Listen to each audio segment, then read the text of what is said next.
नमस्कार विद्यार्थी मित्रो, प्रवीण अकॅडमी मध्ये आपल्या सर्वांचे मनपूर्वक स्वागत। मित्रहो, स्पर्धा परीक्षेच्या संदर्भात कोणत्याही प्रकारची माहिती तुम्हाला हवी असल्यास तुम्ही आम्हाला या क्रमांकावरती संपर्क साधू शकता। विद्यार्थी मित्रो, आपल्या या अकॅडमी मध्ये MPSC, PSI, STI, ASO, UPSC, सरळ सेवा, बँकिंग PO क्लर्क, त्याचबरोबर पोलीस भरती यासारख्या अगदी शिपाई पदापासून जिल्हा अधिकारी पदापर्यंत सर्व प्रकारच्या ज्या काही स्पर्धा परीक्षा आहे त्या स्पर्धा परीक्षेविषयी मार्गदर्शन केले जातं। विद्यार्थी मित्र हो, आत्ताच नव्याने महाराष्ट्राचे गृहमंत्री अनिल देशमुख यांनी जाहीर केलेला आहे की तातडीची गरज म्हणून महाराष्ट्रामध्ये काय 12,538 पदे पोलीस शिपाई डिसेंबर अखेर भरती करणार आहेत। आणि मग हा जो काही अभ्यासक्रम आहे हा अभ्यासक्रम अकॅडमी मार्फत फक्त 1,000 रुपयामध्ये संपूर्ण मराठी व्याकरण, 1,000 रुपयामध्ये संपूर्ण मराठी व्याकरण 100 टेस्ट विश्लेषणासह। याचं उत्तर हेच का तेच का, हा प्रश्न कोणत्या घटकातून घेतलेला आहे, कोणत्या घटकावर आधारित आहे, संपूर्ण विश्लेषणासह, त्याचबरोबर संपूर्ण महाराष्ट्रामध्ये ॲटो रँकिंग म्हणजे आपण किती नंबरला आहोत हे देखील तुम्हाला घर बसल्या समजणार आहे। त्याचबरोबर मागील प्रश्नपत्रिकेतील म्हणजे 5,000 प्रश्नांचा तुमचा सराव करून घेतला जाणार आहे। मग नाशिक जिल्हा असेल, रायगड जिल्हा असेल, रत्नागिरी असेल, त्याचबरोबर नगर असेल, आत्तापर्यंत ज्या काही पोलीस भरती झालेल्या आहेत त्यामध्ये जे काही प्रश्न प्रकार विचारलेले आहे त्या 5,000 प्रश्नांचा आपण या ठिकाणी सराव घेणार आहे। आणि हा जो काही आपला कालावधी आहे हा कालावधी फक्त 4 महिन्याचा असेल। किती महिन्याचा? 4 महिन्याचा। समजा असं गृहीत धरा की शासनाने तातडीने ही भरती डिक्लेअर केली आणि डिसेंबर ऐवजी नोव्हेंबरमध्ये घेतली तरी देखील आपण संपूर्ण सिलेबस तुम्हाला पूर्ण करून देणार आहोत। आता याचा विचार करत असताना मित्र हो, मराठी व्याकरण हा कोणत्याही स्पर्धा परीक्षेसाठी निर्णायक विषय आहे।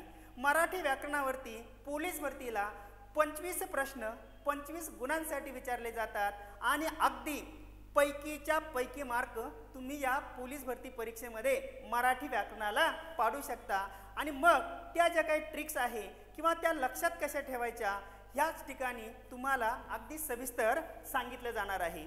आज आपण मराठी व्याकरणातील भाषेच्या अलंकाराचा अभ्यास करणार आहोत। काय अभ्यास करणार आहोत? भाषेच्या अलंकाराचा अभ्यास करणार आहोत। आता अलंकारावरती परीक्षेला प्रश्न कसे विचारले जातात, तुमची कोणतीही पोलीस भरतीची प्रश्नपत्रिका पहा, मग तो नाशिक जिल्हा असेल, नगर जिल्हा असेल किंवा रायगड जिल्हा असेल, प्रत्येक प्रश्नपत्रिकेमध्ये कमीत कमी 2 गुणांसाठी या ठिकाणी भाषेच्या अलंकारावरती प्रश्न विचारले जातात। आता प्रश्न कसे विचारले जातात तर पहा, प्रश्न काय विचारला जातो, पोटा पुरता पसा पाहिजे नको पिकाया पोळी, देणाऱ्याचे हात हजार दुबळी माझी झोळी। काय प्रश्न विचारला? पोटा पुरता पसा पाहिजे नको पिकाया पोळी, देणाऱ्याचे हात हजार दुबळी माझी झोळी। आणि तुम्हाला पर्याय दिले जातील की अलंकार ओळखा। काय प्रश्न काय विचारला तुम्हाला? अलंकार ओळखा। मग त्याच्यामध्ये तुम्हाला ओळखायचं आहे यमक अलंकार आहे, अनुप्रास आहे, श्लेष आहे की यापैकी एकही अलंकार नाही। कदाचित काही परीक्षेला प्रश्न तुम्हाला असाही विचारला जाईल की 1 व 2 बरोबर, फक्त 3 बरोबर, वरील 3ही बरोबर आणि वरील एकही नाही, असेही पोट प्रश्न विचारले जातात। आणि याच्यासाठी जर मित्रो तुम्हाला योग्य उत्तर द्यायचं असेल तर सगळ्यात पहिली गोष्ट तुम्हाला माहित पाहिजे भाषेचे अलंकार म्हणजे काय, बरोबर आहे की नाही। त्यानंतर तुम्हाला माहित पाहिजे यमक अलंकार कशाला म्हणतात, अनुप्रास अलंकार काय आहे, श्लेष अलंकाराची लक्षणं कोणती आहेत, या सर्व गोष्टी तुम्हाला माहित असणं गरजेचं आहे। आता मित्र हो, पोटापुरता पसा पाहिजे नको पिकया पोळी या उदाहरणामध्ये 2 अलंकार आहे। यमक अलंकार इथं पोळी आणि झोळी म्हणून कोणता अलंकार आहे? इथं यमक अलंकार आहे। कसा ते मी पुढे तुम्हाला सांगणार आहे। आणि पपची पुनरावृत्ती झालेली आहे, पपची काय झालेली आहे? पुनरावृत्ती झालेली आहे आणि म्हणून हा कोणता अलंकार आहे? अनुप्रास अलंकार आहे। मग यमक अलंकार कसा आहे, अनुप्रास कसा आहे हे आपण पाहणारच आहोत। दुसरा प्रश्न हे झालं शब्द अलंकाराच्या संदर्भात। आता अर्थ अलंकारावरती प्रश्न कसा विचारला जातो पहा, इथं प्रश्न काय दिलेला आहे की प्रश्न विचारलेला आहे, गुलाब माझ्या हृदयी फुलला, गुलाब माझ्या हृदयी फुलला, रंग तुझ्या गालावर खुलला, काटा माझ्या पायी रुतला, शूल तुझ्या उरी कोमल का. गुलाब म्हणजे इथं अर्थ काय आहे? आनंद आहे. काटा म्हणजे काय आहे? दुःख आहे. शूल म्हणजे काय आहे? वेदना वगैरे आहेत. मग तुम्हाला याचा अर्थ माहीत पाहिजे. त्यासाठी तुम्हाला समानार्थी शब्द, त्याचबरोबर विरुद्धार्थी शब्द, सारख्याच उच्चाराचे परंतु भिन्न अर्थाचे शब्द, या सगळ्या गोष्टी माहीत असणं गरजेचं आहे. असं उदाहरण दिल्यानंतर तुम्हाला विचारलं जाईल या ओळीमध्ये कोणता अलंकार आहे, आणि मग पर्याय दिले जातील. एक ससंधी अलंकार आहे, असंगती अलंकार आहे, व्यतिरेक अलंकार आहे की विरोधाभास अलंकार आहे. याच्यासाठी मित्र तुम्हाला माहित पाहिजे ससंधी अलंकार कशाला म्हणतात, असंगती अलंकार काय आहे, व्यतिरेक अलंकार काय आहे आणि विरोधाभास अलंकार काय आहे. तर मित्र हो, यामध्ये असंगती अलंकार आहे. असंगती अलंकार म्हणजे तरी काय, तर कारण एका ठिकाणी आणि कार्य मात्र दुसरीकडे. आग सोमेश्वरी, बंब रामेश्वरी असे जेथे वर्णन केले जाते त्या ठिकाणी असंगती अलंकार होतो. अशा प्रकारचे प्रश्न परीक्षेला विचारले जातात आणि यासाठी तुम्हाला माहित पाहिजे अलंकार म्हणजे काय आणि अलंकाराचे प्रकार किती व कोणते. आता अलंकार या शब्दाचा अर्थ काय होतो? अलंकार या शब्दाचा अर्थ दागिना. अलंकार या शब्दाचा अर्थ दागिना असा आहे. आता दागिने, त्याचबरोबर तलम, रंगीबेरंगी कपडे असतील, एखाद्या स्त्रीने केशकल्पामध्ये खोवलेलं एखादं सुंदर गुलाबाचं फूल वगैरे असेल आणि त्यामुळे काय होतं, स्त्रीच्या सौंदर्यामध्ये भर पडते. तिचं व्यक्तिमत्व खुलून फुलून आणि उठून दिसत असतं. जी गोष्ट व्यक्तीची तीच गोष्ट भाषेची, जी गोष्ट व्यक्तीची तीच गोष्ट भाषेची. थोडक्यात काय तर काव्याची शोभा वाढवणारे धर्म. परीक्षेला व्याख्या विचारलेली आहे यापूर्वी. काव्याची शोभा वाढवणारे धर्म म्हणजे भाषेचे अलंकार होय. व्याख्या परफेक्ट लक्षात ठेवा, पुन्हा पुन्हा अभ्यास करायची गरजच नाही. काव्याची शोभा वाढवणारे जे धर्म वगैरे आहे त्या धर्मांना भाषेचे काय म्हणायचं? अलंकार. दुसरी व्याख्या पहा, ज्याच्या ज्याच्यामुळे भाषेला सौंदर्य प्राप्त होते त्या सर्व गुणधर्मांना भाषेचे अलंकार असे म्हणतात. काय सांगितलं? ज्याच्या ज्याच्यामुळे भाषेला सौंदर्य प्राप्त होते त्या सर्व गुणधर्मांना भाषेचे अलंकार असे म्हणतात. जसं आपण पाहतो की एखाद्याचा चेहरा चष्म्यामुळे खुलून दिसत असेल, तो चष्मा काय झाला? त्याचा अलंकार झाला. बरोबर आहे की नाही? एखाद्याने सुंदर टी शर्ट घातला, जीन पॅन्ट घातली, त्या कपड्यामुळे त्याचं सौंदर्य खुलून दिसतंय, ते त्याचे अलंकार झाले. एखाद्या मुलीने सुंदर पैठणी शालू वगैरे घातला, त्याच्यामुळे तिच्या सौंदर्यामध्ये भर पडली, ते त्याचे काय झाले? अलंकार झाले. आणि म्हणून म्हटलं जातं जी गोष्ट व्यक्तीची तीच गोष्ट भाषेची. आता पहा, इथं एक साधं उदाहरण असतं. आपण पहा, कधी कधी घरी असल्यानंतर आपलं राहणीमान कसं असतं? एकदम साधं असतं. बरोबर आहे की नाही? तेच जर आपल्याला कॉलेजला जायचं असेल, एखाद्या लग्नाला जायचं असेल, एखादी हॉलमध्ये एखादी पार्टी वगैरे असेल तर आपण सुंदर कपडे परिधान केलेले असतात, वेगवेगळे दागिने घातलेले असतात. त्यावेळेस आपलं राहणीमान कसं असतं? अलंकारिक असतं. आणि इथं एक उदाहरण दिलेलं आहे पहा. उदाहरण असं आहे पहा, माणसाच्या आयुष्यात सुखापेक्षा दुःखच अधिक आहे. माणसाच्या आयुष्यामध्ये सुखापेक्षा दुःखच अधिक आहे. कल्पना ही साधी कल्पना झाली. कोणती कल्पना झाली? साधी कल्पना झाली. ती जर चमत्कृतीपूर्ण रीतीने कवी कसा मांडतो पहा. चमत्कृती या शब्दाचा अर्थ मुळात ते तसं नसतं, मुळात ते तसं नसतं. मुद्दा म्हणून उदाहरण देतो पहा. सीतेचे मुख चंद्रासारखे सुंदर आहे. ही काय झाली? शब्द चमत्कृती. मुळातच सीतेच्या मुखात चंद्राचा तसा काही साधर्म्य आहे का सारखेपणा? नाही. पण कवीची ती काय आहे? कल्पना आहे. आणि म्हणून इथं चमत्कृती शब्द वापरलेला आहे. मुळात ते तसं नसतं. माणसाच्या आयुष्यात सुखापेक्षा दुःखच अधिक आहे ही साधी कल्पना, परंतु कवीची कल्पना पहा कवी कसा मांडतोय ते. याला अलंकार कसा चढवतोय? एक धागा सुखाचा 100 धागे दुःखाचे, जर तारी हे वस्त्र मानवा तुझ्या आयुष्याचे.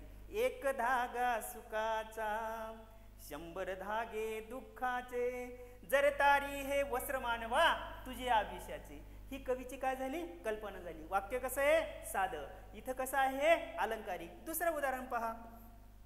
आई बाळाला म्हणते, बाळ डोळे मिटून घे व झोप. बाळ डोळे मिटून घे व झोप. साधं वाक्य झालं, परंतु कवी कशी कल्पना करतोय पहा. कवीची कल्पना पहा. पापणीच्या पंखात झोपू दे डोळ्यांची पाखरे. कवीची कल्पना कशी आहे? पापणीच्या पंखात झोपू दे डोळ्यांची पाखरे. तिचं चालणं मोहक आहे, चांदणे शिंपित जासी चालता तू चंचले.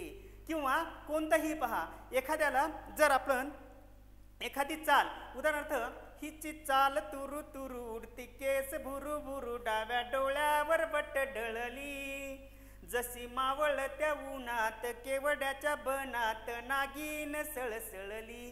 तिच्या चालीला उपमा कोणाची दिली? नागिनीची दिलेली आहे. आणि म्हणून काव्याची शोभा वाढवणारे धर्म म्हणजे भाषेचे अलंकार होय. आणि हे जे काही अलंकार आहे, या अलंकाराचे मित्र फक्त दोन प्रकार आहे. दोन प्रकाराचा विचार करत असताना एक काय आहे? शब्द अलंकार, आणि दुसरा प्रकार काय आहे? अर्थ अलंकार. आता मात्र आपल्याला एका अलंकाराचा सविस्तर अभ्यास करायचा आहे. मी काय सांगितलं? भाषेच्या अलंकाराचे मुख्य दोन प्रकार आहे. एक आहे शब्द अलंकार आणि दुसरा काय आहे? अर्थ अलंकार. आता शब्द अलंकाराचा विचार करत असताना तुम्हाला माहित पाहिजे शब्द अलंकार म्हणजे काय.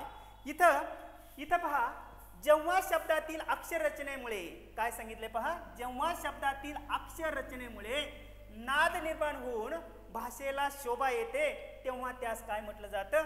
शब्द अलंकार असे म्हणतात. आपल्या भाषेमध्ये काय झालं माहिती आहे का? भाषेमध्ये शब्दामुळे भाषेला सौंदर्य प्राप्त होत असल्यास त्यास शब्द अलंकार असे म्हणतात. उदाहरण पहा, रामदास फुटाण्यांची कविता आहे जात. जात जात होती, जात जात होती, जात येत होती, जात जाताना जातीला भिडली, जवळ खेटली, तशीच रेटली मंदिरापर्यंत मंत्रालयापर्यंत. जात हलू लागली, जात बोलू लागली, जात डोलू लागली, जात हलू लागली, जात बोलू लागली, जात डोलू लागली, जात जाईल कशी? जात आहे गुळावरची मासी, जात आहे गुळावरची मासी. शब्दांची काय केली? पकड घेतली. आणि मग काय झालं? शब्दामुळे भाषेला सौंदर्य प्राप्त होत असेल तर त्यास काय म्हणायचे? शब्द अलंकार असे म्हणतात. मग हे जे काही शब्द अलंकार आहे, या शब्द अलंकाराचे मुख्य 3 प्रकार पडतात. किती प्रकार पडतात? मुख्य 3 प्रकार पडतात. या 3 प्रकाराचा विचार करत असताना पहिला प्रकार काय आहे? यमक अलंकार. दुसरा प्रकार अनुप्रास अलंकार आणि तिसरा प्रकार कोणता आहे? श्लेष अलंकार. आता आपण शब्द अलंकाराचाच फक्त विचार करतोय. शब्द अलंकारातील पहिला अलंकार आपण पाहतोय, तो कोणता आहे? यमक अलंकार. कोणता? यमक अलंकार. यमक अलंकाराचे या ठिकाणी उदाहरण दिलेलं आहे पहा. फमू शिंदेची कविता आहे, फकीरा मुंबाजी शिंदेची कविता आहे. ते आपल्या कवितेमध्ये काय म्हणतात? आई खरंच काय असते, आई खरंच काय असते, लेकराची माय असते, वासराची गाय असते, लंगड्याचा पाय असते, दुधावरची साय असते, आई असते जन्माची शिदोरी, सरतही नाही आणि उरतही नाही. दुसरं उदाहरण पहा, आज गोकुळात रंग खेळतो हरी, राधिके जरा जपून जा तुझ्या घरी. हरी आणि घरी, इथं हरीची आणि घरीची यमक साधलेला आहे. असावा सुंदर चॉकलेटचा बंगला, चंदेरी सोनेरी चमतनचा चांगला. इथं बंगला आहे, इथं चांगला आहे. दुसरं उदाहरण पहा, चौथं, धरीला पंढरीचा चोर, गळा बांधून या दोर, गळा बांधून या दोर, धरीला पंढरीचा चोर. आता पहा, काय माय गाय पाय साय, हरी घरी, बंगला चांगला, चोर आणि दोर. मग आता आपल्याला यमकची व्याख्या कशी करता येईल? आता यमकची व्याख्या पहा, कवितेच्या चरणाच्या शेवटी मध्ये किंवा ठराविक ठिकाणी, कवितेच्या चरणाच्या शेवटी मध्ये किंवा ठराविक ठिकाणी एक किंवा अनेक अक्षरे दोन वेगळ्या अर्थाने वापरल्यास जो अलंकार होतो त्या अलंकाराला काय म्हटलं जातं? यमक अलंकार असे म्हणतात. नीट पहा काय सांगितलंय की कवितेच्या चरणाच्या शेवटी मध्ये किंवा ठराविक ठिकाणी एकच अक्षर दोन वेगळ्या अर्थाने वापरल्यास यमक अलंकार होतो. हे पहा, कवितेच्या चरणाच्या शेवटी मध्ये किंवा ठराविक ठिकाणी एकच अक्षर काय केलं जातं?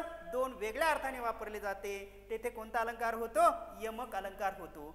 आता हा जो काही यमक अलंकार आहे, या यमक अलंकाराचे प्रामुख्याने किती प्रकार पडतात? 4 पोट प्रकार पडतात. किती पोट प्रकार पडतात? 4. या 4 पोट प्रकाराचा विचार करत असताना पहिला जो प्रकार आहे त्याला म्हटलं जातं आद्य यमक. दुसरा जो प्रकार आहे त्याला म्हटलं जातं अंत्य यमक. तिसरा जो प्रकार आहे त्याला म्हटलं जातं पुष्प यमक. आणि चौथा जो प्रकार आहे त्याला म्हटलं जातं दाम यमक. परीक्षेला तुम्हाला काय केलं जातं? एखादं उदाहरण दिलं जातं. उदाहरण असं दिलं जाईल, सुसंगती सदा घडो, सुजन वाक्य कानी पडो, कलंकमतीचा झडो, विषय सर्वता नावडो. आणि मग याच्यामध्ये तुम्हाला दिलं जाईल आद्य यमक आहे, अंत्य यमक आहे, पुष्पक यमक आहे की दाम यमक आहे. आणि म्हणून आपल्याला या प्रत्येकाची व्याख्या पाहणं गरजेचं आहे. चला तर आपण समजून घेऊया. प्रथमतः आद्य यमक म्हणजे काय, आद्य म्हणजे काय. आता आद्य म्हणजे काय, आद्य यमक, आद्य म्हणजे सुरुवातीचं अक्षर. आता पहा, कवितेच्या चरणाच्या सुरुवातीस, कवितेच्या चरणाच्या सुरुवातीस जर यमक साधला जात असेल तर त्याला काय म्हणायचं आहे, आद्य यमक. कवितेच्या चरणाच्या सुरुवातीस यमक साधला जातो. कसं ते पाहून घ्या. सूर समस्त इच्या दृढ निश्चय, सूर समस्त इच्या दृढ निश्चय, सूरस समस्त असे वदले स्वयं. आता सूर म्हणजे काय, सूर म्हणजे देवता. आणि सुरस म्हणजे काय, सुरस म्हणजे ज्यात रस आहे, ज्याच्यात गुढी आहे, ज्याच्यात चांगुलपणा आहे, याला काय म्हटलं जातं, सुरस. म्हणजे या सूचा अर्थ वेगळा आहे आणि या सूचा अर्थ देखील वेगळा आहे. याचा अर्थ असा, कवितेच्या चरणाची सुरुवात कशाने झाली, स या अक्षराने झाली. दुसऱ्या चरणाची सुरुवात देखील कशाने झाली, स ने झाली. पण सूरचा अर्थ वेगळा आहे, सुरस या शब्दाचा अर्थ वेगळा आहे. म्हणजे या ठिकाणी हा स वेगळ्या अर्थाने आलेला आहे आणि हा सु देखील वेगळ्या अर्थाने आलेला आहे. म्हणजेच काय सांगितलं पहा, कवितेच्या चरणाच्या सुरुवातीस यमक साधला गेल्यास तो जो यमक प्रकार आहे त्या यमक प्रकाराला काय म्हटलं जातं, आद्य यमक असे म्हणतात. त्यानंतर दुसरा जो काय प्रकार आहे त्या दुसऱ्या प्रकाराचा विचार करत असताना तो आहे अंत्य यमक. आता आद्य म्हणजे सुरुवातीचा आणि अंत्य म्हणजे कसा, शेवटचा. आता पहा इथं अंत्य यमक कसं दिलेलं आहे. कवितेच्या चरणाच्या शेवटी यमक साधला असल्यास, काय, कवितेच्या चरणाच्या शेवटी यमक साधल्यास त्यास काय म्हटलं जातं, अंत्य यमक असे म्हणतात. आता याचा जर विचार वगैरे केला तर तो विचार करत असताना कसं पहा, कवितेच्या चरणाच्या शेवटी आफाट आकाश हिरवी धरती, आफाट आकाश हिरवी धरती, पुनवे चिरात सागर भरती. या धरतीचा इथं ती वेगळ्या अर्थाने आहे, इथं ती काय झालेलं आहे, वेगळ्या अर्थाने आलेलं आहे. सदा सर्वदा योग तुझा घडावा, तुझे कारणे देह माझा पडावा. इथं वा वेगळ्या अर्थाने आहे, घडावा. इथं पडावा, इथं पहा वा वाचा यमक साधलेला आहे, पडावा. तिसरं उदाहरण पहा, मना सज्जना भक्ती पंथेशी जावे, तरी श्रीहरी पावे जेतो सोवावे. इथं व वेगळ्या अर्थाने आहे, इथं देखील याचा अर्थ वेगळा आहे, याचा अर्थ वेगळा आहे. चला कल्पतरूचे आरव, चेतना चिंतामणीचे गाव, बोलते जे अर्णव पियुषांचे. म्हणजेच कवितेच्या चरणाच्या शेवटी, म्हणजे इथं पहा पहिलं चरण दुसरं चरण, पहिलं चरण दुसरं चरण, कवितेच्या चरणाच्या शेवटी यमक साधल्यास तो जो यमक आहे त्या यमकाला काय म्हटलं जातं, अंत्य यमक असे म्हणतात. पहा, धरती, भरती, घडावा, पडावा, जावे, स्वभावे, आरव, गाव आणि अर्णव. अशा पद्धतीने सुरुवातीला यमक येत असेल तर आद्य यमक, कवितेच्या चरणाच्या सुरुवातीला यमक येत असेल तर आद्य यमक आणि शेवटी यमक साधला जात असेल तर अंत्य यमक. त्यानंतर मित्र हो, तिसरा जो प्रकार वगैरे आहे त्या तिसऱ्या प्रकाराला म्हटलं जातं पुष्पक यमक. काय म्हटलं जातं, पुष्पक. आता पुष्प म्हणजे काय, फूल, बरोबर आहे की नाही. फुलाला काय असतात, पाकळ्या असतात, पाकळ्यांचे गेर असतात किंवा पाकळ्या असतात. आता तशाच पद्धतीने कवितेचे जे काही चरण वगैरे आहेत, कवितेची चरण आहेत. उदाहरणार्थ पहा, जाणावा तो ज्ञानी, पूर्ण समाधानी, निसंदेह मनी सर्व काळ, निनेची पुनरावृत्ती. निनी प्रत्येक चरणाच्या शेवटी आलेला. इथं पहा, पुष्पक यमक म्हणजे काय, कवितेच्या चरणाच्या शेवटी मध्ये किंवा ठराविक ठिकाणी यमक साधल्यास, कवितेच्या चरणाच्या शेवटी मध्ये किंवा ठराविक ठिकाणी यमक साधल्यास त्यास पुष्पक यमक असे म्हणतात. पाहून घ्या कसं पुष्पक. पुष्पक म्हणजे सांगितलं फुल, फुलाला जशा पाकळ्या असतात तशा पद्धतीने पुष्पक यमक मध्ये कवितेच्या चरणाच्या शेवटी मध्ये किंवा ठराविक ठिकाणी यमक साधला जातो. पहा, सुसंगती सदा घडो, सुजन वाक्य कानी पडो, कलंकमतीचा झडो, विषय सर्वता नावडो. इथं डो डो, इथं पहा डो डो, प्रत्येक ठिकाणी डोडो आलेला आहे. म्हणजे कवितेच्या चरणाच्या शेवटी त्याचबरोबर मध्ये किंवा ठराविक ठिकाणी जर यमक साधला गेल्यास त्याला काय म्हटलं जातं, पुष्पक यमक असे म्हणतात. दुसरं उदाहरण पहा, आई खरंच काय असते, लेकराची माय असते, वासराची गाय असते, लंगड्याचा पाय असते, आई असते जन्माची सुंदरी, सरतही नाही आणि उरतही नाही. हे काय आहे, पुष्पक यमकचं उदाहरण आहे. हे शेवटी, मध्ये किंवा ठराविक ठिकाणी. काय म्हणजे प्रश्न विचारलेला आहे, माय ही तुमची आमची आई आहे, गाय ही फक्त वासराचीच असते, पाय हा फक्त कोणाचा असतो, लंगड्याचाच असतो. आणि अशा पद्धतीने तुम्हाला लक्षात येतंय की काय, माय, गाय आणि पाय यमक साधलेला आहे. पडो, नावडो, घडो, झडो यमक साधलेला आहे. म्हणजेच या ठिकाणी तुमच्या लक्षात येतंय की कवितेच्या चरणाच्या शेवटी, मध्ये किंवा ठराविक ठिकाणी यमक साधल्या जात असल्यास त्यास पुष्पक यमक असे म्हणतात. त्यानंतर मित्र हो, शेवटी जो काय प्रकार आहे यमक प्रकारातला, त्याला म्हटलं जातं दाम यमक. कोणता यमक आहे हा, दाम यमक. आता दाम म्हणजे काय, तर एखादी दुरी किंवा आपण त्याला आपल्या मराठी भाषेमध्ये दावा देखील म्हटलं जातं. तर कवितेच्या चरणाच्या शेवटचं अक्षर बरं का, काय सांगितलं पहा, पहिल्या चरणाच्या शेवटचे अक्षर व दुसऱ्या चरणाच्या सुरुवातीचे अक्षर, पहिल्या चरणाच्या शेवटचे अक्षर व दुसऱ्या चरणाच्या सुरुवातीचे अक्षर दुरीने बांधल्याप्रमाणे यमक साधला जात असेल तर त्याला काय म्हणायचं आहे, त्याला काय म्हणायचं आहे, दाम यमक असे म्हणतात.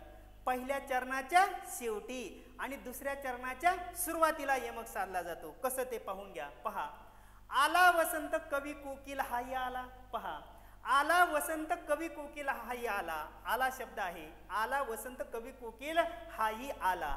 इथं काय आहे, कवितेच्या चरणाच्या शेवटी काय शब्द आहे, आला. इथं काय आहे, ला आहे. बरोबर आहे की नाही. इथं पहा, आला पितो सुचवितो अरुणोदयाला. आला पितो सुचवितो अरुणोदयाला. आला म्हणजे इथं येणं आहे कवितेच्या चरणाच्या शेवटचे अक्षर, कवितेच्या चरणाच्या शेवटी. म्हणजेच काय, पहिल्या चरणाच्या शेवटी आणि दुसऱ्या चरणाच्या सुरुवातीला आलाप येतो. आलापने म्हणजे काय, त्या ठिकाणी आलाप घेणे असा त्याचा अर्थ वगैरे होतो. सूर लांबवणे असा त्याचा अर्थ होतो. आणि म्हणून या ठिकाणी कविते इथं शेवटी आणि इथं हा जो काही यमक साधलेला आहे हे दोरीने किंवा दाव्याने बांधल्यासारखा यमक वगैरे आहे. आणि म्हणून हा जो यमक प्रकार आहे याला म्हटलं जातं दाम यमक. मित्र हो, आतापर्यंत तुमच्या लक्षात आलं असेल आपण काय पाहिलं, भाषेचे अलंकार. भाषेच्या अलंकाराचा विचार करत असताना मी काय व्याख्या सांगितली, काव्याची शोभा वाढवणारे धर्म म्हणजे भाषेचे अलंकार होय, किंवा ज्याच्यामुळे भाषेला सौंदर्य प्राप्त होते त्या सर्व गुणधर्मांना भाषेचे अलंकार असे म्हणतात. अलंकाराचे मुख्य दोन प्रकार पडतात, एक शब्द अलंकार आणि दुसरा अर्थ अलंकार. शब्दामुळे भाषेला सौंदर्य प्राप्त होत असेल तर शब्द अलंकार, आणि शब्दाच्या अर्थामुळे भाषेला सौंदर्य प्राप्त होत असेल तर अर्थ अलंकार. मग शब्द अलंकाराचे प्रामुख्याने तीन प्रकार आहे. पहिला प्रकार आहे यमक, दुसरा प्रकार आहे अनुप्रास आणि तिसरा प्रकार आहे श्लेष.